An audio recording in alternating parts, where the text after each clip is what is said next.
Good morning, everybody. Welcome to worship this morning. Let me start with this illustration. Have you ever stood in front of a funhouse mirror? Like, you know what I'm talking about, right? Like those carnival mirrors that stretch your body like crazy, shrink your head super tiny, make your eyes to be like super big, or make your arms look like noodles, right? They're funny because they reflect something familiar but in a completely different way, in a funny way, distorted way. And you know that image isn't accurate at all. But the longer you look, the more you focus on that mirror, you start to see yourself the way the mirror shows you. And that's actually how fear, anxiety, and emotions work in our lives. And we think we're seeing the facts. We feel like what we're experiencing is the truth. But if we're not careful, we're just looking at a distorted mirror, right? And we start reacting to the distortion, to that difference or compromised facts instead of the reality. Today we have read this passage, and we know this passage very well. And for a couple of weeks, we have been talking about the topic or the concept of grace in the wilderness. How can we experience the grace of God in times of wilderness? And today we see the people of Israel just about to spy out that land. And I know we kind of talked about it 2 months ago, but we just wanted to focus on this Numbers, this sermon series, so that's we are back. But we see ourselves sometimes in this distorted way, in this mirror. And that's exactly what happened in today's passage. These 12 spies saw the same land, but 10 of them looked through the lenses of fear, and their emotions reacted to that distorted truth. And they were convinced that the whole nation to believe not in the truth, not in a fact, but into a lie. And they confused their feelings for facts that was subjective, and worse, they forgot about the promise of God. So today we ask ourselves, how can we live with clarity, with grace, whenever we feel like it's wilderness in our lives, when we do not see the end of the tunnel, we feel like everything is like a routine. How do we see hope? Flip side, how do we see through fear and hold on to God's truth whenever those things happen, even when facts look overwhelming? It's a little bit of the context. In our passage, Moses sends out the spies to explore the land, right? And they're supposed to investigate the land and report back on what they saw and what kind of people lived there. What kind of report did they bring back? Actually, it was not an objective truth, but it was absolutely subjective. It was full of emotions and fear, and they just didn't report facts, but they expressed how they felt about what they saw, right? They're saying they looked like grasshoppers. And they say the cities were big, but they said the cities were fortified. They were hard to break. They added those emotions on what they actually saw, and they think that that was actually an objective truth that they experienced. And that report, there's an adjective there, that was a bad report, scattered all around Israel and swept away their emotions with fear, and they were overwhelmed with discouragement. So for a couple of weeks, we have been sharing this concept of God's grace in the time of wilderness. There was a time when I was talking to this dealer in a car dealership, and he talked about how he had heart attack 3 times before he even made it to his 30s, and how his life was just up and down. And he tried to seek God in those times. But as I was just talking to him, I kind of tried to evangelize to him, saying that the reason why we can have hope, even though our life is up and down, is because we have a hope, an eternal hope that we can cling on, which is Jesus Christ. And one thing that we know for sure as we are walking in these times of wilderness is that this wilderness, this place, this earth is not our final destination, right?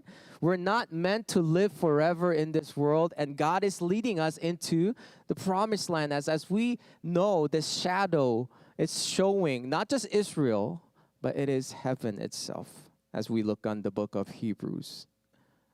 So for us, we have this hope. We are not living in this earth forever, brothers and sisters. And the reason we have hope is that at the end of the day, we know that this journey, this wilderness is not the end, and we're not stuck here, and we're not doomed. So how can we find grace when you have issues in your family, in your job, your relationships, your career, school? When they have problems and challenges, do not lose hope, because we have that promised land that we are going to enter. And God has promised it for sure. And in fact, God gives us the strength as we walk on those challenges. And the hope that comes from Jesus Christ, who we put our trust in, for he is the only resurrected Lord, right? Who can make us rise to live with him in eternity. So no matter how hard the wilderness in your life might be, we can endure because we believe that this will pass and there is something better ahead. But back to the context. The foolish people, the report filled with fear. These spies caused the entire people, the nation, to hope for nothing, because they had fear in their lives, in their hearts. So I want to talk about two things. How can we live, hope, and experience God's grace in these times of wilderness in our life? Number one is that we need to remember God's promise. And I know that can be very superficial, but the promise that I want to talk about today is the promise that God will be with us from the beginning to the end. And that gives us hope, whether, even though our lives are up and down, that is the promise that God wants us to remember. Let's go back to Exodus chapter 3. It says, Exodus chapter 3:8 says, "So I have come down."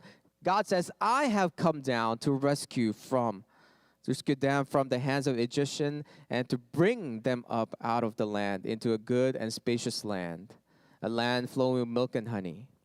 So God has promised from the beginning that the Israelites will come out and go to Egypt, to the promised land, by the guidance and leading of God himself. And God has come down from heaven, and he is rescuing them. So from the very beginning, God never hid the fact that he will be with them. And God never hid the fact, he did not hide the fact that there were other nations in that land, right? These people, Canaanites, Hittites, Amorites, and more. And he didn't promise that the future would be bright, no problem-free future. No, God did not say that. He said indeed that there will be hardships, that there will be people that we have to conquer. But he did promise that he will bring them there by himself. He will lead them. God will lead you and me. And God said that he comes down for rescue. So when God delivered them from Egypt, it was not by their own strength, and it was God's work, right? From the beginning to end. And during their time in the wilderness, they couldn't survive even one day. And if I was the Israel, if I was one of them, maybe I would think, if they can't survive in one day in the wilderness, wouldn't they have that mentality or that faith that the one who will lead them into the promised land will be God himself, and God will do it and he will be with them? No, but the people forgot the promise. So when they saw the Canaanites, it was as if they were shocked, like they never expected anything from God. Let's dive deeper a little bit onto this promise. And I said, could be very superficial, but today we want to talk about the promise of God's providence, his provision, his protection, his leading of our lives until we really indeed go to the promised land.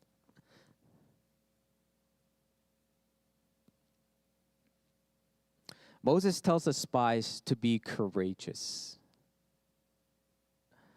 And as I was just meditating on this concept of being courageous, being bold, standing firm, where does this boldness, where does this courage come from?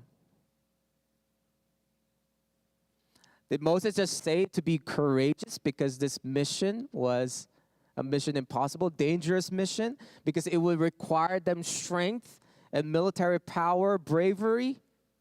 No, Bible tells us that this courage is not simply from being brave, but this courage is based on God's presence.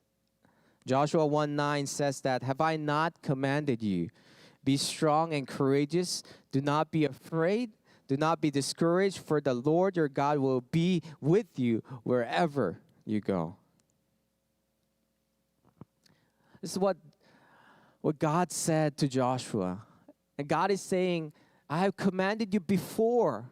Be strong and courageous, and the source of your power comes. The source of your bravery comes from me, because I am going with you. I will be there with you every step of the way. And Jesus adds on, or he perfects this verse in John 16:33. He says, "In this world you will have trouble indeed. It will not be a pink, problem-free future, but you will have problem. But take heart, because I have overcome the world. I am with you." Matthew 28 says, "I am with you until the ends of the day of this earth." And Jesus says for us to take heart because he has overcome the world, right? So brothers and sisters, maybe in your relationship, in your jobs, in your family, in the school that you are about to go to, the work that you've just started, whatever those wilderness moments are and everything feels barren, dry, and uncertain, remember the promise of God that the one who started good works will finish it. Remember his grace, his promise. And may his presence make your faith strong and courageous. And the source of that power and strength comes not from the experiences we had before and how good we did, but from God, who makes everything possible and who is with us every moment of the way. And that is the grace that we can experience in our life. And our life indeed feels like a tunnel, like wilderness. And we have that hope. One day we will enter the promised land, heaven, that God has promised to us. But till then, remember the promise that God has given in your life, in your family. Second thing we want to talk about is that pursue the unchanging truth, not subjective fact or truth. And we are in a world where everything becomes subjective. In the context, the spies, though they were reporting facts, that's what they saw. They saw the grapes are big. They saw the people were big. They saw the city was pretty strong. But let me tell you, every single fact in this world, well, maybe not everything, but the truth is No report is completely objective. The news reports, even history books, reflect interpretation, even the Bible. That's why we have so many denominations, because people interpret the Bible, and people who have similar interpretations gather together to form organizations. And it's dangerous when we believe without question what we see or feel must be the full truth. Okay, I think maybe it was kind of like a bad illustration to actually use the Bible, because this is the objective truth. But there are so many times in our lives when only just a bit, tiny, little bits of the parts of the facts are shown, and we think that, and we get the impression that, to believe that everything that we are perceiving is the whole story, right? So we must ask these questions. Are we seeking just the facts, or are we seeking the truth? But even beyond that, that we really need is truth, like capital T, God's truth, the objective truth. And we need to ask these three things and look and see ourselves, who are we on these three categories? Are we people who focus only on facts, only on what we see, and pay attention only on what we can see and hear? Are we driven by what we perceive? Are you that kind of a person? Or are you a person who seeks truth and think that, there is a broad picture, there is a bigger picture in all of this, okay? So I should not be discouraged. It's going to be better. You have motivations on your mind.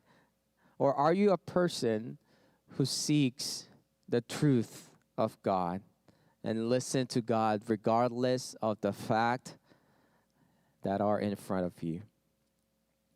What kind of a Christian are you? In today's passage, it almost seems like the spies are being very logical, very responsible. Meanwhile, Caleb is saying with confidence that we can take that land. And other people might have think that that's just naive optimism. How can he say that? But look how the spies, these reports shifts. Okay, let's look on verse 32. It says, they spread among Israelites a bad report about the land.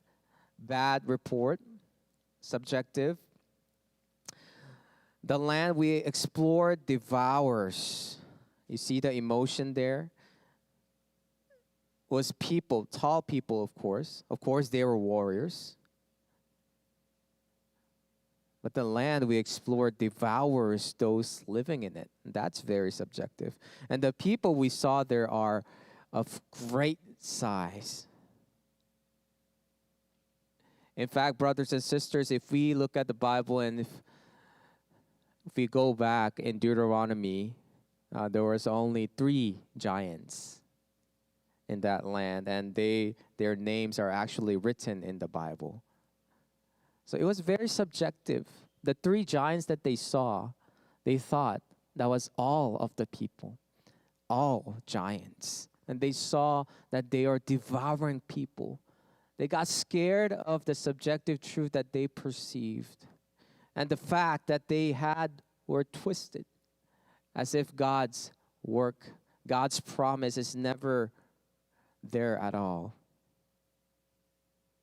Brothers and sisters, once we become subjective with our facts, once we become subjective with the promises of God, when we start thinking for ourselves, which most of the times the facts can be twisted with our emotions and feelings, if that does happen, we perceive it as if it's an objective truth and say that this is what we saw. This is that we can't do this.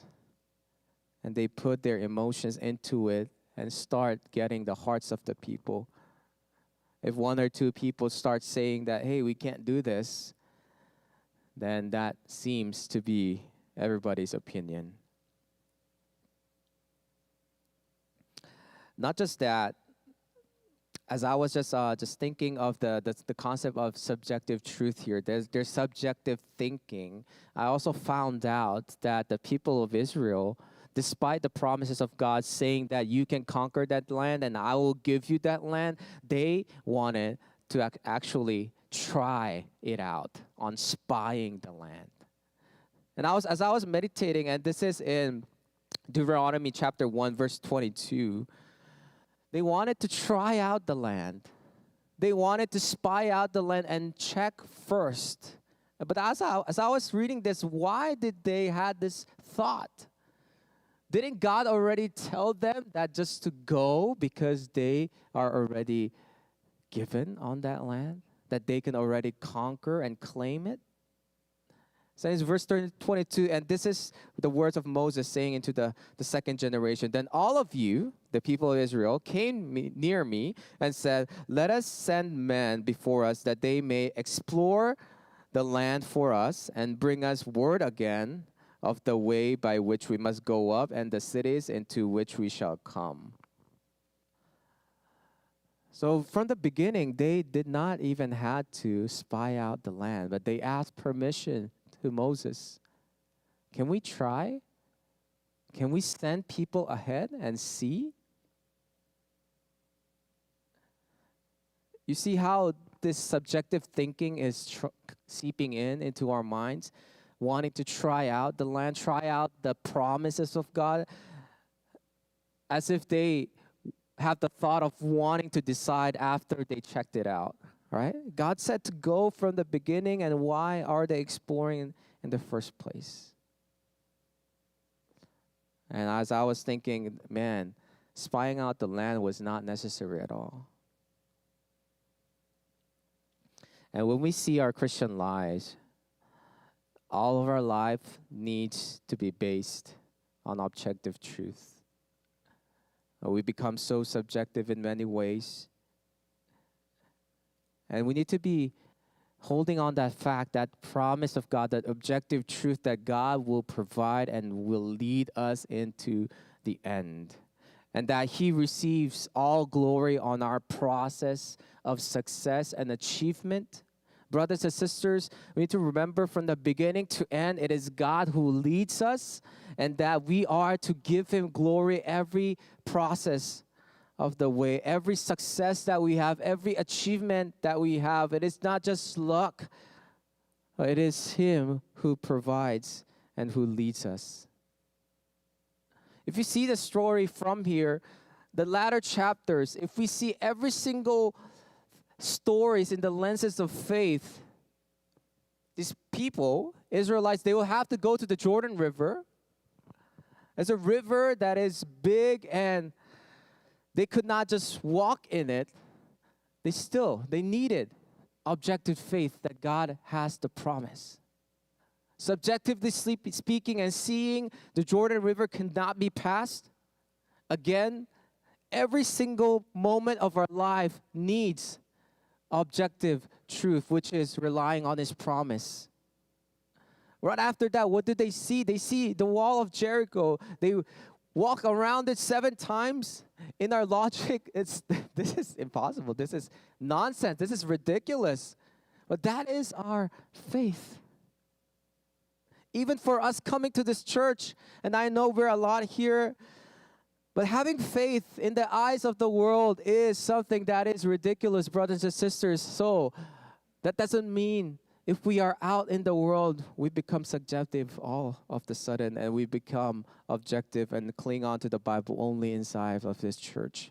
But in every moment of our life, we cling onto His promise. Every moment of our lives is that step of faith. Those Jerichos, those Jordan rivers, that land that was filled with people, other nations, giants. We need to practice. We need to train ourselves to see not the facts, not the truth that is subjective, but on the promise and then the objective truth of God. Maybe you heard of this illustration before that I gave when I was first studying in seminary. Our Old Testament professor talked about liberal theologians, how they think and interpret the Bible. Even theologians who are entirely liberal, they think that this Bible is just pure history. And they use science to back up their thought. What they're saying is that everything that is in this world is made up with cause and effect, and that chain cannot be broken. So if everything is caused by something and the outcome is given every single time and that chain is unbreakable, there is no place for God to intervene and penetrate. But we know that that is lie. That is false. We know that God can penetrate time and he can come down and he can work amongst our life. Our life is not just a chain of cause and effect, brothers and sisters, but it is a place. And it is when we are living in a time where God can still work in our midst if we still just open our lives to him. So let me end with this. Pursue the truth that is not subjective but is objective. Pursue God himself and his promise. And Jesus gives us this hope. On Matthew 28:20, he says, "Surely I am with you always to the very end of the age." Jesus, after his resurrection, Jesus makes that promise to his disciples. And we know in John 17, he also prays for the disciples who will come after, which means the church. He prays for us indeed even today in the right hand of the Father. And he is surely with you and me. And that promise wasn't just for the people back then, but for us. So may you be courageous, having the source of your strength from God's promise and his guidance. And may you walk in faith, not based on circumstances, but on the truth and promise of God. Let's pray.